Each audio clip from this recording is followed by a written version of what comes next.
The night was quiet over Phoenix, Arizona. The moonlight stretched across the long, still canal, a place that usually carried calm water and gentle reflections of streetlights.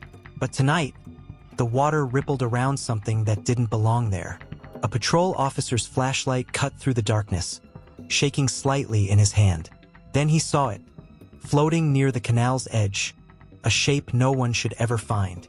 He shouted for backup, his voice breaking as the beam of light revealed a young woman's face, pale against the black water. "Dear God," he whispered. It was Angela Brasso, the 21-year-old who had gone missing just hours before on her evening bike ride. The canal was silent, but the air around it felt heavy, as if the desert itself was holding its breath. More officers arrived, and in that eerie stillness, the sound of the radio crackled. One of them said quietly, "This isn't random. Whoever did this planned it." The news spread fast. By morning, the city of Phoenix woke to fear. The canals that once brought peace now carried whispers about a monster who hunted women in the dark. But no one could have imagined what was coming next, because 11 days later, another officer found something worse. A discovery so horrifying that even the most hardened detectives froze where they stood. Cliffhanger. Hold. Pause. Fade to the story beginning. Angela had been missing for less than 24 hours when her boyfriend, Mark Davis, realized something was wrong. It was November 8, 1992. Her 22nd birthday was supposed to be the next day. He'd baked her a chocolate cake, waiting for her to come home from her evening bike ride. Mark called her friends. No one had seen her. He called the police, his voice trembling. By midnight, a search had begun. Angela's purple mountain bike was found near the canal trail, but she was nowhere in sight. Officers searched for hours, their flashlights sweeping over rocks and brush. Her parents drove through the night from California, hoping for a miracle. But by dawn, that hope had turned into dread. When searchers found her body, the entire city of Phoenix went silent. At the police station, Detective Jim Schultz studied the scene photos. He'd seen violent cases before, but something about this one was different. The killer hadn't acted in panic. He had taken his time. He knew what he was doing. Over the next few days, detectives worked around the clock. They interviewed neighbors, questioned coworkers, and collected evidence from the trail. Nothing made sense. Angela was well-liked, had no enemies, and there was no sign of robbery. Whoever did this wanted something darker, something crueler. A week passed. Reporters filled the airwaves with fear and speculation. Then, 11 days after the body was found, came the call that would haunt everyone who answered it. A worker cleaning near the canal spotted something tangled in a metal grate under the bridge. Police arrived and froze. The discovery confirmed what they feared. The killer was taunting them. The city panicked. Women stopped walking at night. Families told their daughters to avoid the trails. Every news channel ran the same headline: Canal Killer strikes in Phoenix. Detectives promised justice, but deep down, they knew the truth. They were chasing a ghost. Weeks turned into months. Leads went cold. The only thing they had was a DNA sample that matched no one in their system. Then, almost a year later, on a warm September evening in 1993, a teenage girl named Melanie Bernas told her mother she was going for a bike ride along the canal. She promised to be home before dark. She never came back. The next morning, a man walking his dog saw something floating near the canal wall. Another young woman. Police rushed to the scene, heart sinking. Same area, same pattern, same nightmare. This time there was something else.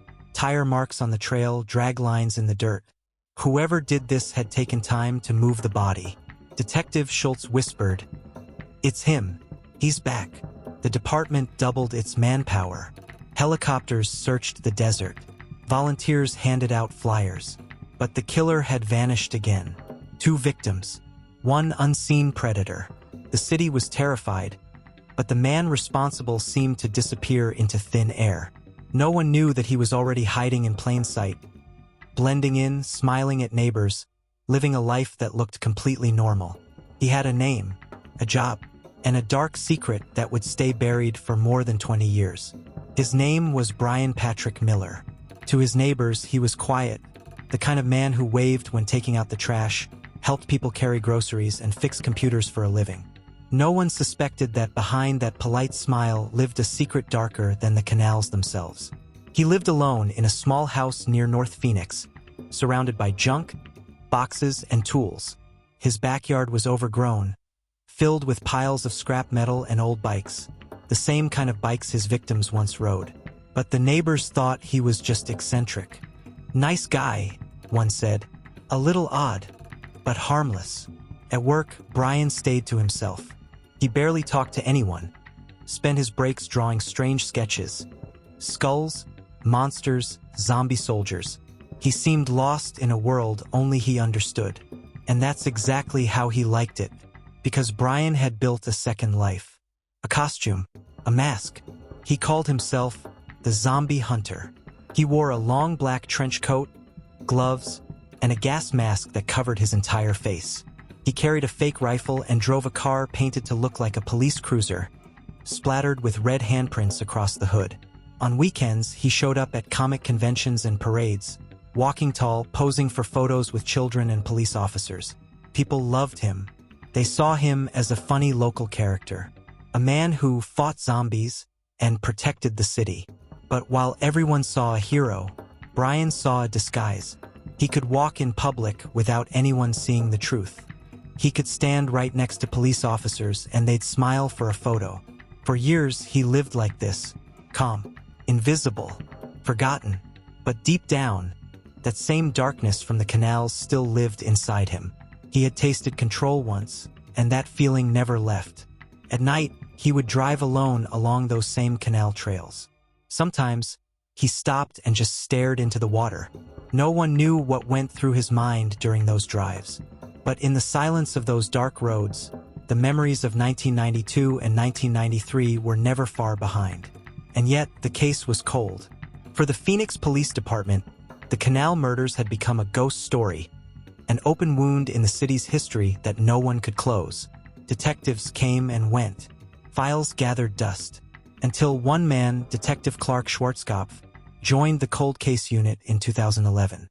He had a habit of reopening cases others had given up on, and the canal murders caught his attention. He read every page, every photo, every name. Angela Brasso, Melanie Bernas, two young women, same weapon, same pattern, same DNA. He made a promise to himself, "I'll find the man who did this." By then, technology had changed everything. The DNA from the original crime scenes was still stored safely, untouched. In 2014, Schwarzkopf decided to try something new: forensic genealogy, a technique that compares crime scene DNA to profiles in public ancestry databases. It was a long shot, but it worked. The test returned one word: Miller.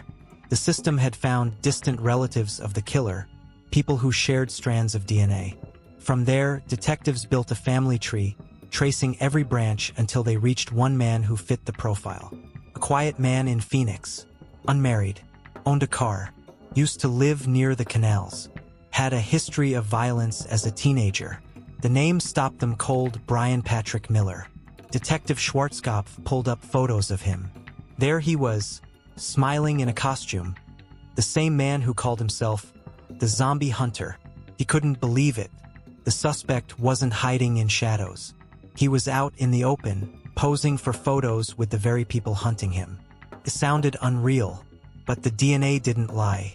The only problem was they needed a direct sample from Miller to confirm it. And that meant going undercover. So detectives created a plan. They sent an officer disguised as a business recruiter to meet Bryan at a restaurant, pretending to offer him a job. Bryan showed up, calm and polite. He ordered a drink, smiled, and talked about his zombie hunter character. When he finished his drink and left the restaurant, the undercover officer quietly collected the discarded cup and sealed it in an evidence bag. Days later, the lab results came back. The DNA on that cup matched the canal murders exactly. The case that haunted Phoenix for over 20 years had finally broken open.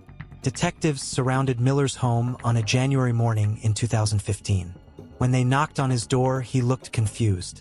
One of them said, "Bryan, we need to talk." He nodded and said softly, "Okay." Inside the interrogation room, the lead detective placed the DNA report on the table.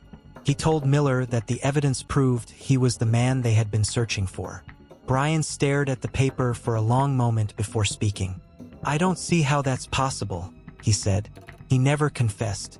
He just sat quietly, expressionless. Outside, news cameras rolled. Reporters called him the zombie hunter killer. Neighbors couldn't believe it. "The guy in the gas mask? No way," one said. But it was true. The man Phoenix once cheered for at parades had been hiding one of the darkest secrets in the city's history. As police searched his home, they uncovered mountains of clutter. Tools, knives, survival gear, even the trench coat and mask he wore at events. It was a life lived between two worlds, one of performance and one of horror.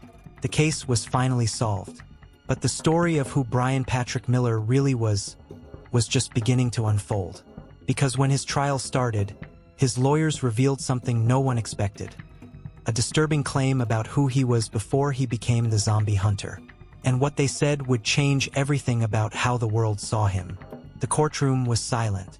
All eyes were fixed on the man sitting at the defense table, the same man who once posed for photos in a gas mask and black trench coat. He looked calm, his hands folded, eyes staring down at the table. The nameplate in front of him read, Bryan Patrick Miller. The prosecutor stepped forward and called him what the city now knew him as, the zombie hunter. Cameras flashed. The entire country was watching. But then, his lawyer stood up and said something no one expected. She claimed that Bryan wasn't evil. She said he was sick. The courtroom murmured. The judge leaned forward. The defense attorney began telling a story no one had heard before. A story from Bryan's childhood that sounded like a nightmare of its own. She said Bryan grew up in Phoenix with a strict, controlling mother named Ellen. His father had left when he was young. At home, life was cold. There was no laughter, no warmth, only rules, punishment, and silence.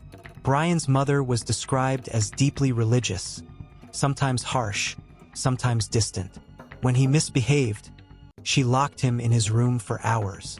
When he cried, she told him that the devil was inside him. At school, kids bullied him. They laughed at the way he dressed, called him weird, pushed him in the hallways. The more isolated he became, the more he retreated into fantasy. He read comic books for hours, imagining himself as a hero, someone strong, someone feared. But deep inside, he also carried anger, a feeling that the world had hurt him and that he had to take something back. The defense attorney said that as Bryan grew older, that anger turned into something else. He began creating imaginary characters, soldiers, monsters, hunters. It was how he coped. But one of those characters never left him. That character would become the zombie hunter. In the courtroom, photos of Miller in costume appeared on the screen. The black trench coat, the mask, the fake rifle, the blood-splattered car. People in the audience gasped. He didn't look like a killer. He looked like someone pretending to be one. The defense said Bryan used the zombie hunter identity to escape from reality, to become someone powerful after years of feeling powerless. They argued that when the murders happened in the 1990s, he was trapped in a delusional fantasy world he couldn't control. But the prosecution had a different story. They said Bryan wasn't delusional at all. He was careful, patient, and calculating. They played videos of him laughing, talking clearly, working regular jobs. They showed that he knew right from wrong, and had hidden his crimes for more than 2 decades. He wasn't confused. He was in control. A psychologist took the stand and said Bryan had traits of antisocial personality disorder, a lack of empathy, a fascination with control, and a need to dominate. He said Bryan didn't see people as people. He saw them as characters in his story. As the days passed, the courtroom became a war between 2 versions of the same man. One, a broken child shaped by trauma, and the other, a cold adult who used fantasy to mask real violence. Angela Brasso's mother sat quietly in the front row, clutching a photo of her daughter. Beside her was Melanie Berniz's family, tears rolling down their faces as they listened to the lawyers argue over the man who had taken everything from them. On the final day, The prosecutor looked directly at Bryan and said, "You hid behind a mask for 20 years. But today, everyone can see who you really are." Bryan didn't react. He just stared ahead, blank, like he wasn't even in the room. When the judge finally delivered the verdict, the courtroom was completely still. She found Bryan Patrick Miller guilty of 2 counts of first-degree murder, 2 counts of kidnapping and sexual assault. His sentence, death. Even then, Bryan showed no emotion. He didn't cry. He didn't speak. He simply looked at the floor as if the words didn't belong to him. Reporters rushed outside, their microphones buzzing. The story spread across America. Headlines read, "The Zombie Hunter Found Guilty. Phoenix Canal Killer Sentenced to Death." But for the people of Phoenix, the verdict didn't erase the fear. Because the question still lingered. How had a man like Bryan Patrick Miller lived among them for so long without anyone noticing? His neighbors had eaten dinner with him. Police officers had posed for photos beside him. Parents had let their children stand next to him at parades. And now, those same people watched his face on TV and asked the same question over and over again. How did we not see it? For investigators, it was a question that went deeper than anyone realized. Because as they continued to go through his house and his computer, they started finding things that made them wonder, was Angela and Melanie the only victims?